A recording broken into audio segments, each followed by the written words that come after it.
Assalomu alaykum azizlar. Mana bugun 25-aprel 2024-yilda kech bo'lganda shu uzoq yo'ldan asli Surxondaryo viloyatilik, hozir Toshkentda yashovchi akamiz tashrif buyurdilar. Bu kishi 2 yildan beri bizlarga kelib, qatnab muolaja qilib turadilar.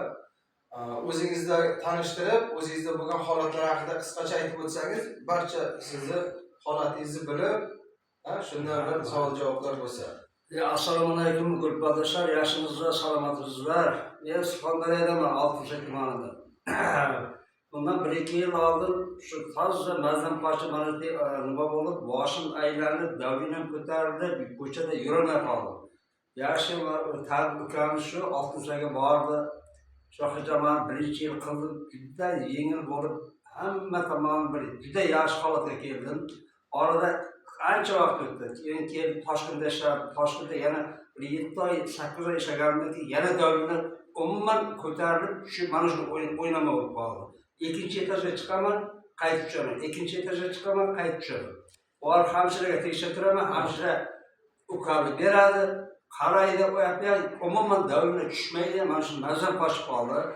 Oxir qonlar analiz qildim. Qonlarni tekshirib, tarkibini ko'ryapti, birorta bir kasallik yo'q. Oxir yana shu ukamiz oldiga keldim.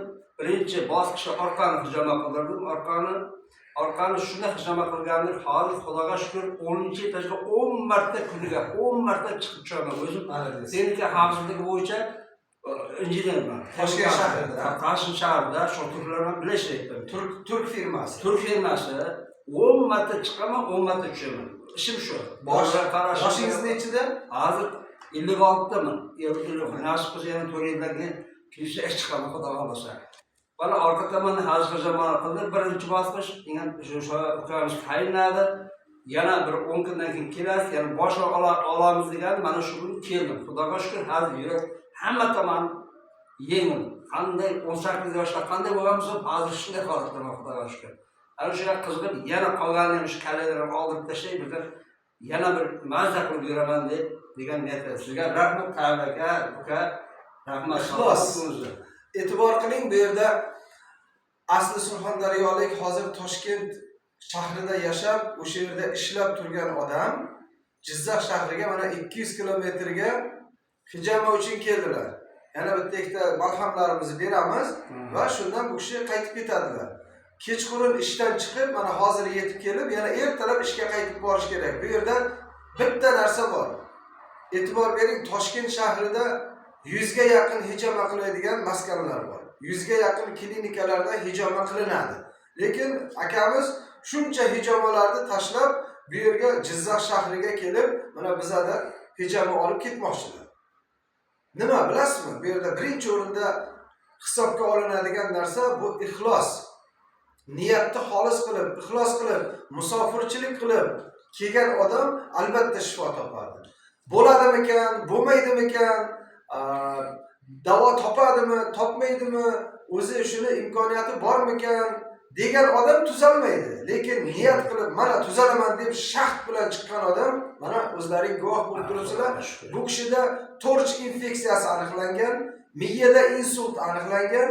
Avval qayerlarda davolandingiz? Birinchi Osiyometda davolandim. Osiyometda, ya'ni klinika, xususiy klinika. Toshkent tuman o'zimizni Bamshamizda davolandim.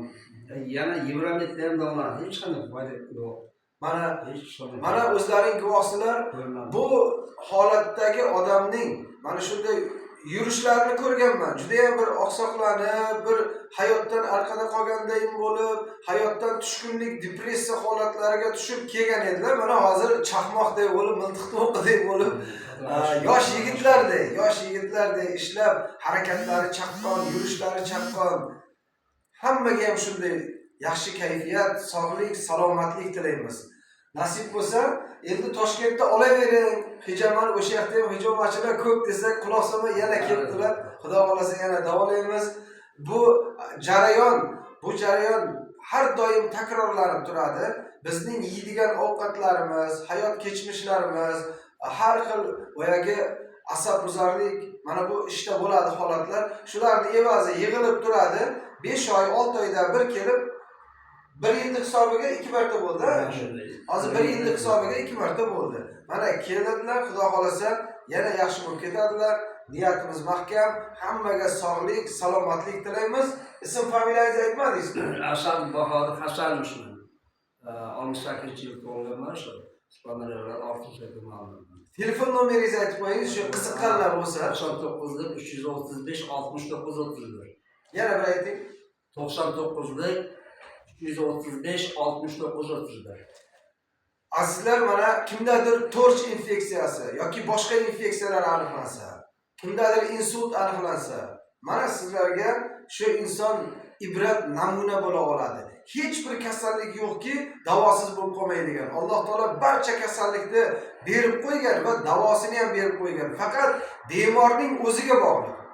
O'qisin, izlansin, ixlos qilsin, harakat qilsin. Ana shundagina har qanday kasallikni yengib o'tish mumkin. Hatto rak kasallarini ham yengib o'tsa bo'ladi. Shunday insonlar mana bizning gruppamizda bor, Tabibim Habibim gruppasida. Bir qo'l ko'tarib qo'yasiz endi. Shu bilan hozircha xayr, salomat bo'lasizlar, yana ko'rishamiz. Salomat bo'ling.